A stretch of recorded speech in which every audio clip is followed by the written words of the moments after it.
is here for a number of things, including the Stay Hungry Youth Football Camp in Sacramento in July. Talk to us about that, and then we're going to dive into Jaguars questions. Yeah, really excited about that, bringing free youth camp to my hometown of Sacramento, but not just a football camp. With all my camps, we like to add, we use football as a means to get the people and the families there, but we're also doing a college tour of Sacramento State. We're doing wellness workshops and financial literacy workshops, which is going to be a great time. I have a lot of fun hanging out with the kids and getting on the field, but also getting in the classroom. I want them to see college experience, college life, and be thinking about their futures, their education, and where they want to go in life. So. Great. It's unbelievable. Go ahead, Brou. Sorry. No, I was just. Did you go to Sac High? Where did you go? No, I went to high school in Elk Grove. In Elk Grove, okay. Yeah. Whole half of my family's in Sacramento. That's why I asked. Yeah. I didn't realize. All right, let's talk Jags to start with at least. I don't know if you how much you watch the show. I'm a big Trevor Lawrence guy. Every day. You used to call him the Prince. They told me not to call him the Prince. That was promised. I obviously still do. Last year, tough year for the team as a whole. Yeah. This year, new coach, knew a lot of things. Kind of having been in San Francisco for, I guess, 9 years, and then Jacksonville 1, now going into year 2 in Jacksonville. Kind of your thoughts on Trevor and your thoughts on why this year could be different than last year. I think each year can be different, especially in the NFL. New teams emerge, and football is such a tough sport that you can't, rely on what you did in previous years. You can't even rely on what you did, throughout the season. Like, each game is a new opportunity. Anybody can beat anybody, really, in the game of football. And so I'm excited about this season. I'm excited about our opportunity. There's a lot of newness, new coach, new GM, new leadership. And with that, it brings a lot of excitement and a lot of opportunity. And the thing that I know is when you do something for the first time, you want to leave a lasting impression. And so I know our leadership is going above and beyond to make sure that everything is what it needs to be, because I know they want to have, leave an impact and make a mark in their first season. So I'm excited to be a part of it and trying to build a winning culture and get to a level of dominance in Jacksonville. Wow. Obviously, you got Travis Hunter, who, the great two-way player. It just seems somewhat unfathomable in today's NFL that a guy could play both ways. Have you seen him out there, and what have you seen so far, and what do you think are his chances of really excelling on both sides of the ball? Yeah, it does seem impossible until, you're around Travis, really. And I think one of the most impressive things about him is he's out there, he's doing, it's hot in Jacksonville. Yeah. Like, we sweating, and this dude doesn't break a sweat. You look at him, he's smooth. He's very elastic. Everything just comes natural to him, just a natural-born athlete. And when you look at playing both sides of the football, his schedule is crazy. It's like 2 days he's on offense, and then he comes over, and then he pops up in our defensive meetings, and then he's out there with our color jersey on. And first day he's playing defense, makes a crazy interception, and then goes on offense, scoring touchdowns. So I'm really excited to have him as a teammate, and he brings a lot to Jacksonville, not just who he is as a player, but who he is as a person. He's bringing a lot of excitement to the city, and people are going to want to, watch him play. So. When you talk about the newness around the team, is there anything specific that you're like, oh, this is new for me? You've been in the league a long time. I'm like, oh, this is new. I like this specific part of camp, or the specific way that the new leadership is running things versus the way you've done things for the last 10 years. Yeah, I think everyone has their own, little spin on things. I would say for me, it's the openness to communication, the openness to listen to your players. I've been they're asking you questions? Yeah, it's very open. It's like, what do you guys think? How can we make things better? More conversations. We're texting. I went to dinner with me and Josh Hines-Allen went to dinner with Liam about a week after he got hired. I never went to dinner with any of my head coaches. Even though I've had some great relationships with head coaches, I never went to dinner, especially a week after being hired. Mm-hmm. And so it's very open. Like I said, they want to do things right. and we all have a lot to learn and grow. But I'm very excited for the trajectory that we're headed. I've got a couple questions about a couple defensive coordinators you've had. One we know very, very well, which is friend of the show, guy who's been on the show since day one, Eric Manjini. He was your D coordinator as a rookie. Yeah. And we know, everybody that knows Eric in this world, like especially off the air, he's like the kindest, gentlest, nicest guy. Seems like his reputation as when he was a coach was maybe a little different than that, but maybe I'm wrong. As far as him being your D coordinator when you first round pick came into the league, do you have any great Eric Manjini, either memory or anecdote?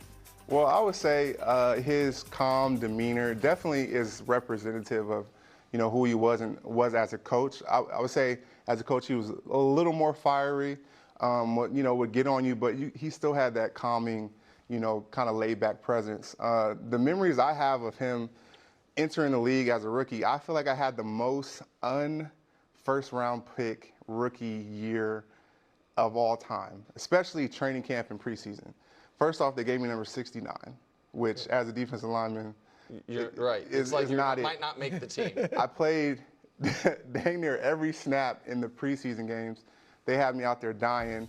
And so I still feel, and I tell the young guys now, I still feel like I've been through multiple eras of the NFL. I was still part of that old school NFL, there was still fullbacks and there was still, heavy, big blocking tight ends, and life was a little different. And you were stepping in for a legend, right? They drafted you because Justin Smith, pardon me, who was one of the most underrated 3 techniques ever.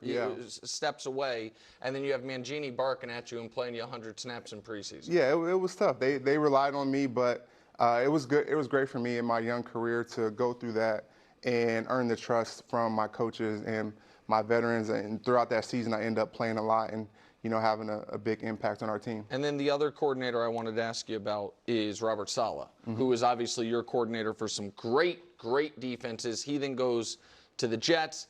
He's now back. How much of an impact do you think he can have? The Niners defense, because they lost a lot of personnel, over the last few years. You're obviously one of them, but a lot of other guys as well the last couple of years. But now he's back. How big of an impact do you think it has for one of Brou's favorite teams, the Niners? I think he has a tremendous impact. I love Saleh. We went through a lot of ups and downs together, building a winning culture in San Francisco, going from the bottom of the league, no respect, to the top, where being known as the best defense in the league for years and years and years. And being part of that journey with him and the rest of the guys, I'll never forget. And, it's definitely a big part of my career. But Saleh's going to bring a lot. I look back at the 2020 season, we had a whole bunch of injuries, guys going out, and with Saleh's leadership, it seemed like our whole team was hurt. We still finished a top 5 defense. That's the standard that was set. It didn't matter who was out there. The standard was set that we're the best defense in the league, and we still finished top 5 in defense regardless of who was out there. And so Saleh's going to bring a lot back to the Bay, and that's why it was just waiting to happen. That they were going to let him do his process, but that was the number one choice, obviously, for him to go back to San Francisco, and I think he'll be happy there and see how things go. Obviously, you were there with the Niners up until last season. Will you tell Nick Wright how good Brock Purdy is? Well, that's a leading question. Why don't you just ask He's a hater. Maybe how good is Brock Purdy? I think he's good. He thinks he's like... I'll tell you this. So I talked to a lot of the receivers at the time, Ayuk, Debo. What's the difference? Because I felt like in 2023, that was the best offense we've had in my entire tenure of that time. And they said Christian McCaffrey. And obviously Christian, Offensive Player of the Year, but it all goes hand in hand. When I talk to the receivers, though, the major difference how Brock changed our team was receivers felt like they could get the ball in any play. It switched from, okay, I'm out of the progression, I'm just doing a runoff route, to, hey, I better run my best route regardless of the play, because Purdy may just throw it to me and feel like, oh, I'm better than the DB covering me and give me an opportunity. And the receivers love that, and you could see how our offense took off that year. Of course, Christian was a big part of that in that running game. The biggest part, just a part.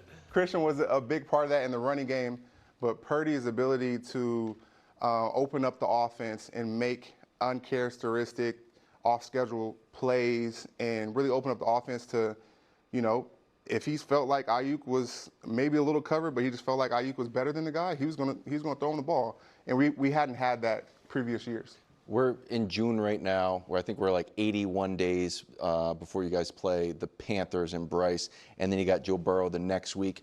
What is your prep from today until you start like getting into like Bryce footage and Joe Burrow footage? Like, how do you use these 81 days till your first game? Yeah, for me, you know, it's more so I study quarterbacks a little bit the game week, but it's more the offensive linemen. So I'm already aware of some of the guys that I'm going to be going against, and you know, Do you do 1 week at a time, or you try to like cram the whole season in as a process? How do you do it? no, I might just start taking a peek at the film.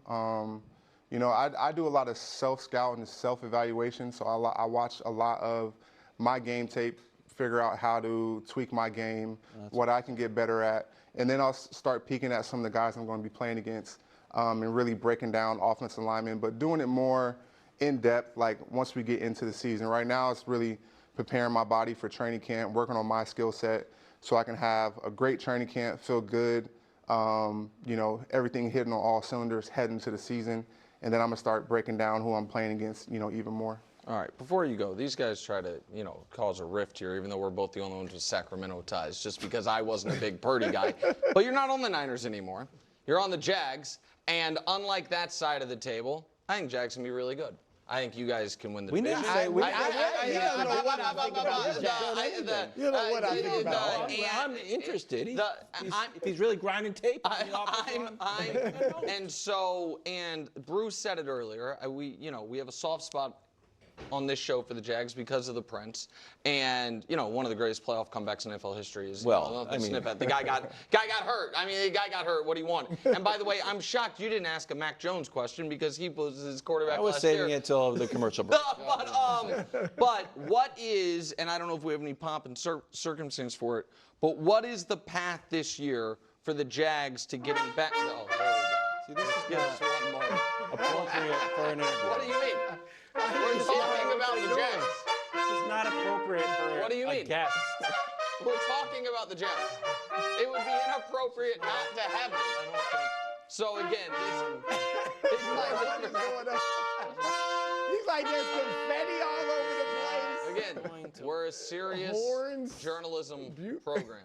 What is the path for the Jags to get back to where I know when you signed with them, you thought the team could be? The path, it always starts in your division. You look at our division, I feel it's very winnable. And I think that's where it has to start. You know, dominating our division, and you know that creates that path for you to get into the dance and you know make some noise in the playoffs. So I think that's where it starts. I like the direction that we're headed towards. Really moving towards having a really efficient offense. You know, mixing pass and run and utilizing Trevor's skill set to move the pocket and make throws down the field. And then defensively, I like where we're at as well too. I think we have